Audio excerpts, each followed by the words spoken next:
Y'all are really trying hard to build Tisha a backbone.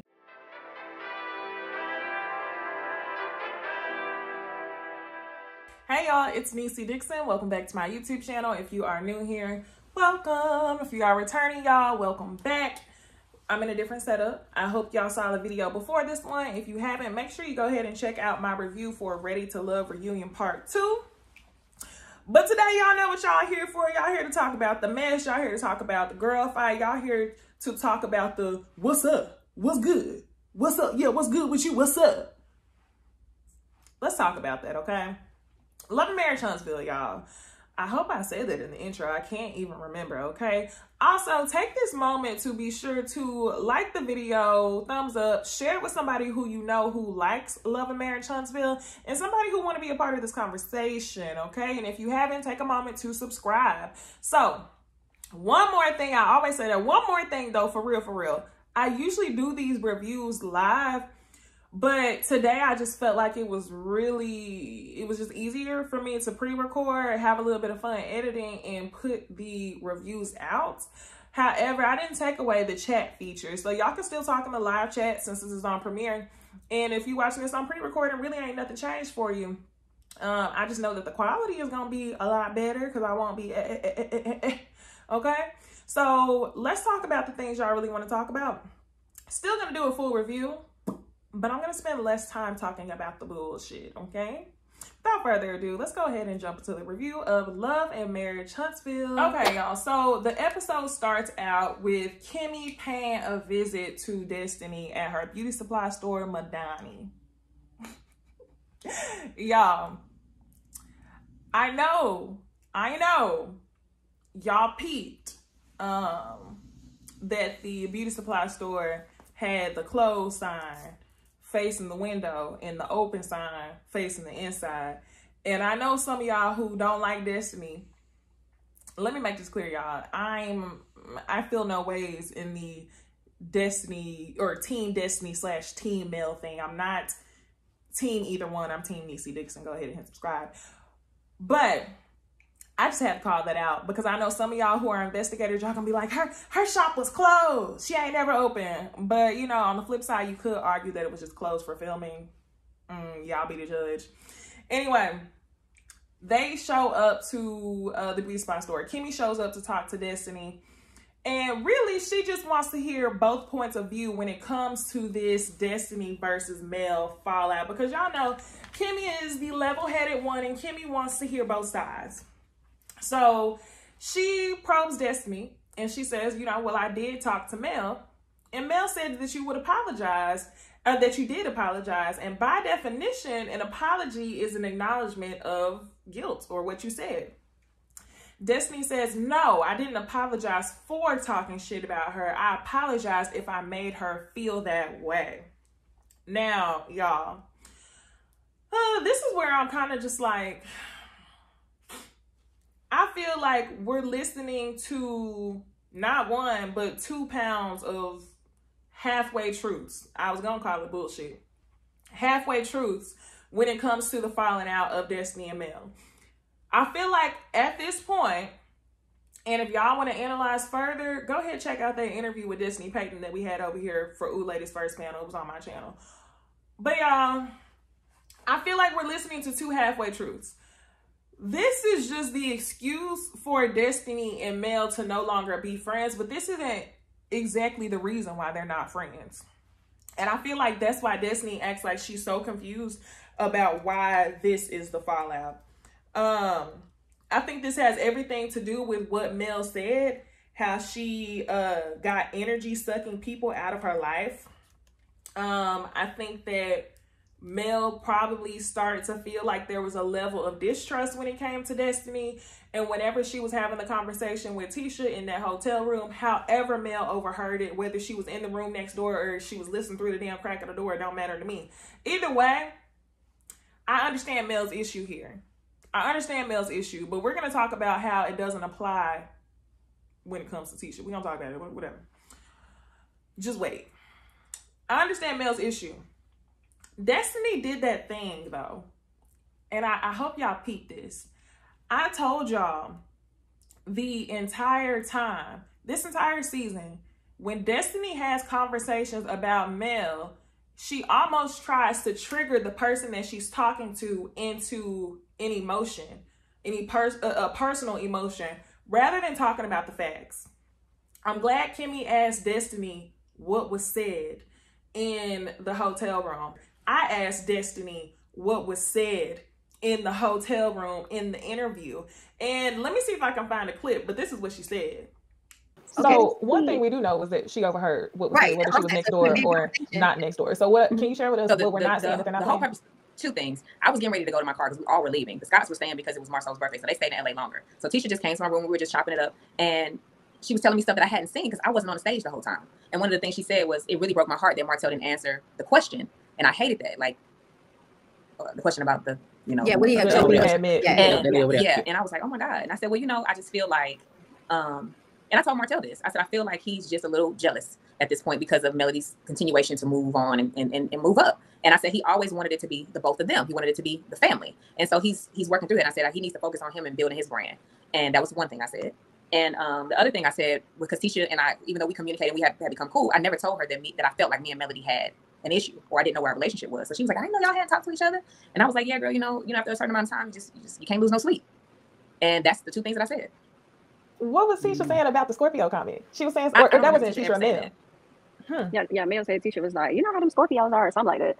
I don't think she ever said that. I don't remember her saying that. Which even then was not 100,000% clear, but Destiny claims that she wasn't talking shit, right?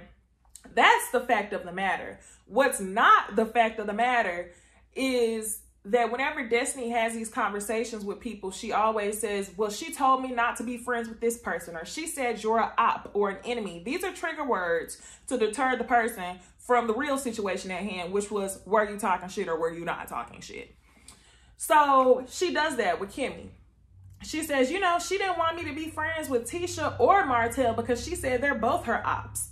And that's when Kimmy is so smart and well-versed. Like, y'all don't understand. This review shit is easy. Well, not really. This review shit is easy for some of us because it's so easy to look at these relationships on screen and analyze things after the fact, analyze things coupled with the confessionals. But for Kimmy to catch this shit in real time, that woman, to catch this stuff in real time, because whenever things happen in real time, sometimes I don't even peep the shit till after the fact. I be laying in the bed or I be in the shower like, did that bitch really just... And Kimmy caught it. Because whenever Destiny tries to trigger her into feeling a way about Mel calling Tisha or Martell an op, Kimmy says, now I don't know nothing about that. Meaning, I don't care about that. Let's get back to what did you do, right? So, all in all, you know, Kimmy acknowledges that this time was different, but she still doesn't get like a very clear answer as to why they're beefing. And basically what we get from Destiny is they're beefing because Mel is choosing to have distance, nothing of her own doing, right? So Kimmy then explains that she wants to throw a Galentines party. Y'all, February just feels so far away, but it really wasn't that far away. They really be cranking these seasons out. So Kimmy wants to invite everybody to the Galentine's Day party, and that's going to be the scene for some bullshit, okay? This is where the girls is going to get into it. This is where people are going to start to have their conversations and hash things out, and maybe the group could mediate, and maybe Kimmy could facilitate a healthy conversation or not, okay? So next, y'all, we see the brothers Marceau and Maurice having a conversation about Martell wanting to buy back into Sculpt. Love and Marriage Huntsville is one of my favorite shows to scroll the Twitter streets to see what everybody's saying. And a lot of people had a lot to say about this scene. So Marceau tells Maurice that he is considering working with Martell again. He thinks that he's talking to a new Martell. He thinks that Martell's coming off a little bit different and now he's willing to give him an opportunity. I don't know what you see in Marceau. I haven't seen a new Martell. I've seen a Martell that's been humbled. I've seen an unlicensed Martell. I've seen a Martell that needs someone to pay his bills because he doesn't want to get a builder's license. So I don't know what you're talking about. What I think you're seeing, Marceau, as one Twitter user said, is that you're seeing the man who has the ability to ruin your life. You're seeing a man who knows your secrets, and you may not want him to buy back into the business, but you do want to help him pay his bills for the sake of him not telling your business about these 20 women, not telling your business about this apartment, allegedly. And I think that's what he's doing here. Now, what Marceau also does, let's be real. Have y'all noticed this whole season, it seems as though Marceau and Tisha have had a conversation offline to try to rebrand Tisha's character. Tisha, everybody knows you as the naive, play dumb, book smart wife, in denial ass wife, single mother that's married wife, okay? And I'm not saying this to talk down on you, but that's what the people know you as. You talked about you going on vacations with your kids without your husband, and how your job is in the house and everything Marceau does is outside of the house. We've seen that the whole season. You've given us this information about your relationship, so y'all don't be mad, okay? You've given this information to us. That's how everybody knows you. But y'all come back this season, and it's almost as if Marceau is trying to build Tisha a backbone. He is. He allows her to make decisions about the business when it comes to her mama, Wanda, and this food truck. And now he's using this as an opportunity for Tisha to act like the real boss in this relationship. So come to find out, Tisha owned an apartment building. Shout out to her, okay? These people really are business smart. But let me tell you why I feel like this is bullshit, because these people are business smart. Tisha owns an apartment building. She sold the apartment building to then buy out Martell of Sculpt. So Tisha is now the majority owner of Sculpt, and Marceau is the secondary owner of Sculpt. So Marceau says that it's really up to Tisha to decide if she wants to allow Martell to buy back in or not. And this is what a lot of people didn't know. A lot of people didn't know that Tisha was majority owner. But the whole time I'm sitting there like, Marceau, y'all's married. Why are we acting as though you both don't equally own both parts of Sculpt? And the reason for that, somebody mentioned on Twitter how if Tisha owns majority of a company, you are eligible for more business grants because your business shows up as not only a minority-owned business, but a female-owned business as well. So that's what I mean when I say they're also business smart, because I'm kind of just like, y'all are really trying hard to build Tisha a backbone. Good for her, okay? It's just not believable, because I feel like we can see through the smoke. We done seen so many seasons of you talking to Tisha like a damn fool. And now y'all want us to believe that Tisha is calling shots. Okay, I'm not doubting that she's not business savvy, but what I'm telling y'all is whenever it comes to Tisha and Marceau, Tisha got horse blinders on, okay? When that comes to the relationship and everything else that we've been seeing on the show.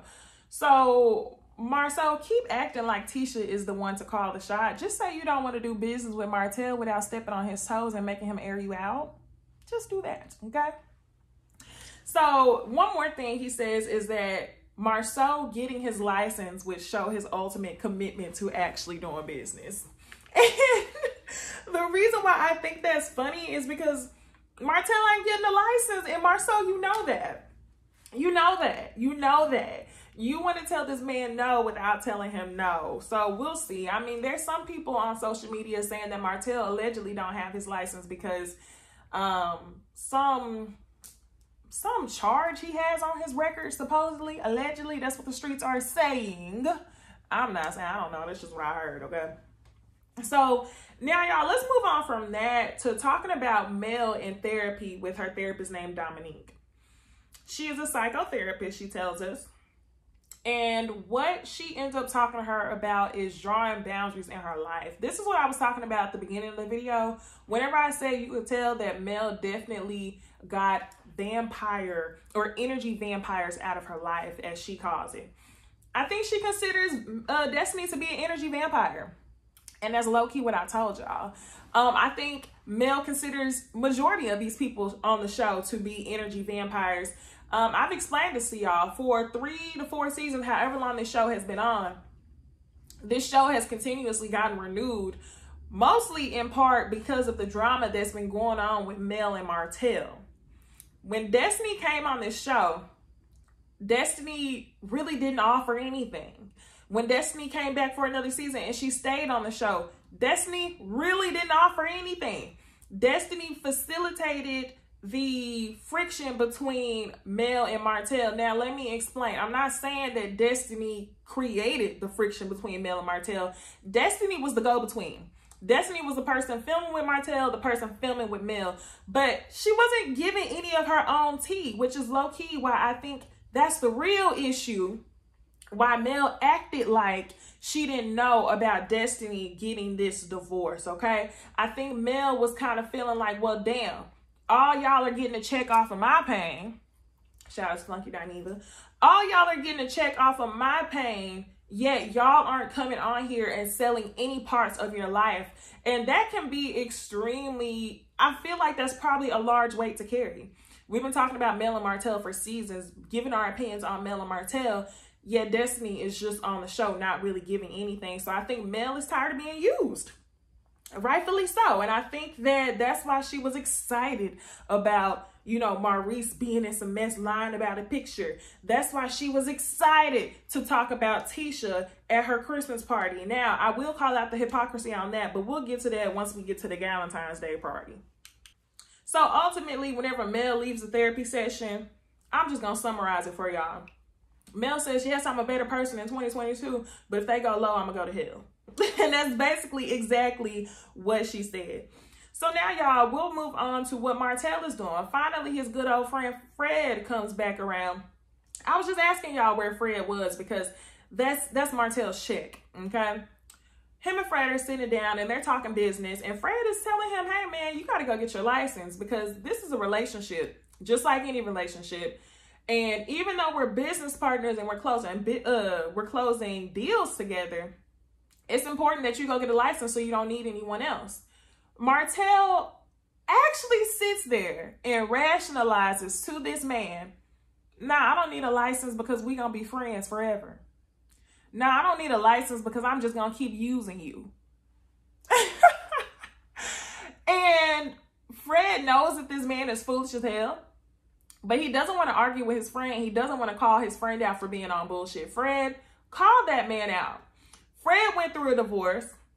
I don't know if he cheated, but Fred went through a divorce. And that's why Martell actually consoled in Fred and wanted to continue doing business with him because he's one of the people who can actually sympathize with him. Martell, y'all, this is what I'm talking about. Every time I talk about Martell, I cannot help but think about the poster child for mediocrity. The here's a cookie for being a black man and taking care of his kids. And don't take this as a shot at all black men. I have amazing black men in my life. But Martell, I blame your mama. I blame your mama.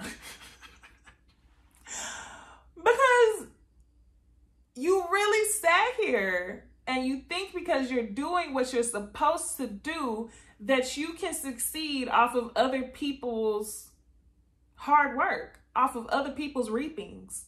You want to eat fruit from other people's gardens. What are you doing, Martell? And you sat there and you reasonably tried to explain to us that that made sense.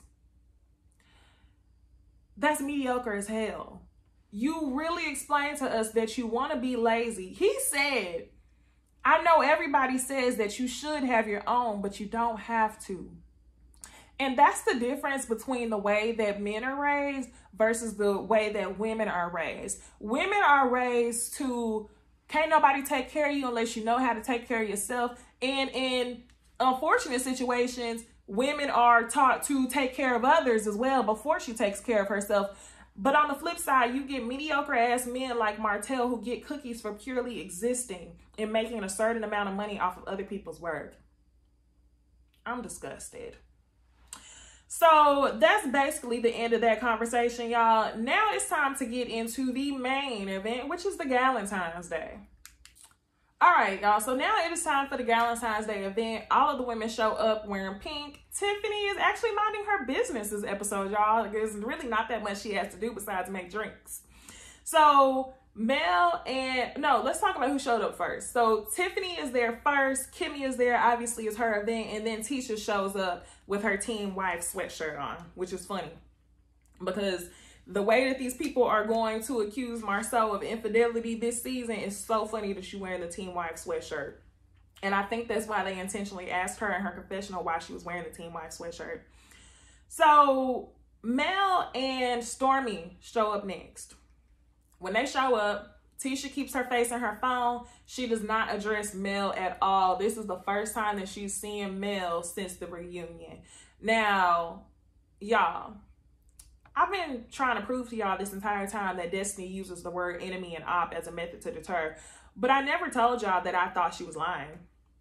I do think that Mel called Tisha an op or an enemy. I do think she said that, okay? Do I care? No. But my point is, I don't think that Tisha should have addressed Mel. I don't think she should have. I think Mel was expecting Tisha to go back to the fake nice that they've been on, for the past 3 to 4 seasons. And Tisha just wasn't gonna do that. But I also will call out the bullshit that is Tisha, because now Tisha feels like she got all that smoke behind her because her and Destiny are cool. So what we gonna see is a bunch of bullshit between Tisha and Destiny versus Stormy and Mel. And Stormy, she was trying to get in where she fit in another episode. And I was like, this is not a good look at all. So Kimmy explains to the women that she wants to mediate a conversation between all of the women. So what they end up doing is they play a game where you write something down on a card. You write, what are people's misconception of you? They read the card out loud to the other women, and then you try to guess who it is. I've seen this on another reality TV show, and I know it's just kind of like a group exercise thing. But I was like, that's cute. That would be fun. But one of the cards just seemed so comical to me. Now, y'all know what everyone's misconception is of Tisha. It's that she's naive and she plays dumb, or that she is dumb or uneducated, right? Whatever y'all want to call it. I could go on and on. That is Tisha's misconception, supposedly, if you claim it to be a misconception or not. But instead of that, Tisha writes on her card is that she doesn't care about other people's feelings. And then Tisha says, they read the card out loud and everybody's like, huh? Who is that? Tisha says, oh, it was me. But I shouldn't have wrote that one down. I should have wrote down that I was naive. No, you should have. You should have, Tisha. But you want to play dumb again and not address the big ass elephant in the room, which is exactly what people think of you, is that you're naive. That was another moment for you to look dumb whenever people say you play dumb. I don't think you're dumb, but I think you play dumb a lot. So I'm like, girl, why did you do that? So outside of that, Kimmy opens up the room. And when she does open up the room for a conversation, Tisha comes with all the smoke. None of the smoke that she should actually have for her husband. The smoke that she pays her mama to come on the show and give Marceau, because she don't want to give Marceau no smoke, right? So she says, well, I heard that it was a pajama party or a Christmas party, and my name came up in the room, and everybody wanted to talk about me, but nobody wanted to say anything to my face. So I'm here. Say what you need to say to my face. Throwing her hands up. Okay.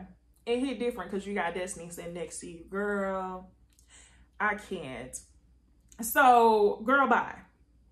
Mel, she says, Mel says, well, who exactly are you talking about, Tisha? And I love the way that Mel handled this, because I'm like, you're coming with all the smoke, but you're not calling nobody out on a name-to-name basis. If your smoke is with me, I need you to 100% direct that smoke to me instead of trying to act like you really about it in a room full of people. So when Mel says, who are you talking about? It was kind of like, girl, say what you need to say and say it to my face. Okay, how about that? So then all of a sudden Tisha says, well, Mel, I'm talking about you. Kiki told me that you were trying to get her to say a bunch of stuff about me at the Christmas party. Again, Mel plays chess, not checkers. She says, okay, let me call Kiki on the phone. She calls Kiki on the phone. And before Kiki gets a chance to lie, which I wish you would have allowed her to just say what she was going to say, Tisha. I was just like, girl, shut the fuck up. Shut up. The phone rings. Kiki says, hey, girl. Tisha says, I'm right here, so don't lie. Tisha, you shouldn't have even said nothing. You should have just sat there. Even though Mel already announced that you was there, you shouldn't have said nothing. Oh, you on speakerphone. You shouldn't have said nothing, Tisha. Let Kiki say what she was gonna say. Now, y'all keep me honest. I don't remember Kiki saying that Mel was trying to make her say stuff about her. I don't remember that. I remember Kiki denying that she was talking shit about her cousin, but I don't remember Kiki saying that Mel was trying to force her to say things about her cousin. So basically, Kiki says, you know, she doesn't know if it was herself or Stormy who brought it up first. I think Kiki claims it was Stormy who brought it up first. Meanwhile, Stormy claims that Kiki brought up Tisha first. Either way it goes, Kiki said not much was said about Tisha. However, everything she did say was true. And that's where Kimmy is like, nah, I'm going to keep you honest. I'm going to keep you honest, Kiki. I explained to you that there shouldn't be any conversation about Tisha. And if you feel away, you need to call her on the phone and tell her. That's where Kiki is like, okay, you did say that. Kiki gets off the phone. And beyond that, Mel, let's talk about this before we move on, okay? The other thing Tisha says is, okay, fine. If that didn't happen, why is my cousin even at your party? Because I didn't know y'all were friends. And I hope y'all noticed the way that the camera panned over to Kimmy, because Kimmy was like, because I think both Kimmy and Tisha know that Mel is on bullshit. Mel, you know you're on bullshit. That's okay. You like to play chess, not or whatever. You like to play chess, not checkers. You invited Kiki to the house because you wanted to hold Kiki responsible for talking your shit about Tisha. Everybody can see that. Everybody can see that. And I hate that Mel is playing dumb and saying, well, you and your husband weren't a part of the conversation majority of the Christmas party. Okay, whether or not they were majority conversation the entire party or just a little bit, I think Tisha still has an issue with her name being brought up when she's not in the room. Similarly, to have you have an issue with your name being brought up in the room with Destiny and Tisha. Now, this is the part that I don't get. So Destiny then jumps in and she says, this is why I'm so annoyed. I feel like this was just a situation of Destiny trying to jump in and say her piece and have all that smoke in front of other people and Stormy doing the same thing. Just as Mel said, Destiny and her already had a private conversation. So why is the smoke still going? I think it was just like everybody was feeling like tag teaming. So Destiny says, yeah, I want to know why I wasn't invited. And she's like, you know, I wasn't invited to your party, but Tisha's own blood was invited. What do that got to do with anything? What does Tisha's blood and Mel not liking Tisha have to do with Kiki being invited to the party? I felt like that was a point that you were trying to make land and it didn't necessarily land the way you thought it would. It was just like, what are you talking about? I think Destiny really wanted to speak on her own behalf and talk about how she was upset with Mel, but she tried to prove a point through Tisha. And I'm like, girl, try again. So Tisha jumps in like she always does, like she jumped in during the reunion. And that's where Mel says, bitch, I'm not talking to you. And Tisha definitely flopped like she was in the damn NBA. She called me a bitch. She called me a bitch. Oh my God, she called me a bitch. Tisha. The theatrics. The theatrics. Who cares? Who cares if she calls you the B word? She acted like Mel, you know, committed a cardinal sin. Calm down. You were doing too much. You were trying to get in where you fit in. And quite honestly, I would have called you a bitch too because it had nothing to do with you. That was a conversation between her and Destiny. So Mel then explains how, you know, this is the same thing she did at the reunion. Okay, maybe I shouldn't have called her a bit, right? So then Stormy is asking Destiny what happened. I don't know what she was trying to get to, Stormy. The same questions that you was asking Destiny, you could have asked Mel, but I'm asking you. But I'm asking you. Can you explain? And I'm just like, girl, what are you talking about? So Mel then says, okay, I'll explain. When it comes to the friendship that we had, Destiny says, had. Okay. Destiny, why are you surprised? When y'all met for coffee, y'all said that some friendships only last a season. And you walked away from that conversation and you said to Mel, I'll be praying for you. And Mel said to you, whatever you pray on me will come back to you. It's definitely a had with a D. Why are you acting dumb? I'm not understanding. So, you know, Stormy says to Mel, I definitely wouldn't explain nothing to them after all that. Destiny starts getting into it with Stormy. What do you have to do with anything? Then Stormy says, yeah, what's good? What's up? It just, you know, I don't know what the fuck. I'm in confusion, y'all.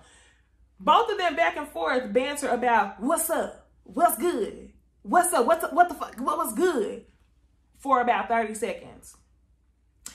And that's whenever Stormy says, you don't know me like that. When Stormy says, you don't know me like that, Destiny turns into Detroit or Atlanta or wherever she was from, like Tiffany said. And Destiny says, you don't know me like that. And they stand up, they get ready to argue, just like that, huh? And, you know, for sure, they start arguing using all these random, like, words. Like, what do y'all want to do? So they stand up like they about to fight. And the episode is to be continued. Y'all, honestly, I think that this was the worst idea to try to get all the women together for a conversation. All of the women had that extra puff up on their chest because they felt like they had something to prove, because they had somebody to co-sign there with them. Stormy was doing the most, okay? She is trying to solidify her spot, and she's trying to find a way to jump in like it's damn double dutch. She's trying to find a way to create some relevancy in these conversations. I'm not really here for it. I'm kind of tired of the Destiny and Mel conversation. Nobody exactly wants to say what was said. Neither Mel or Destiny, and both of them could explain. But like I told y'all, I don't even think that the friendship fell out because of what happened in the hotel room. I think Mel was looking for a reason to drop Destiny like a bad habit. And that was just the final straw. I think that she considers her to be an energy sucker, mostly in part because Destiny, like other people on the show, are benefiting off of her pain. And now Mel is just like, no, how about you? If I stop being friends with you, what are you going to bring to the show? And I think that's what we're seeing right now. Nothing. She's still bringing whatever Mel has to the show. So it'd be interesting to see like what happens next season. The season's not over, but if Mel stops filming with Destiny, or if Destiny can no longer have conversations about Mel for a whole damn season, what is Destiny going to bring to the table? So that's all I got for Love and Marriage Huntsville. I hope y'all enjoyed this review. Light up the live chat. Comment below if you're watching this on playback. Don't forget, we got one more video, which is Real Housewives of Atlanta. If you stay tuned, it'll redirect you right to the next premiere, okay? I will see y'all in the next video. Bye.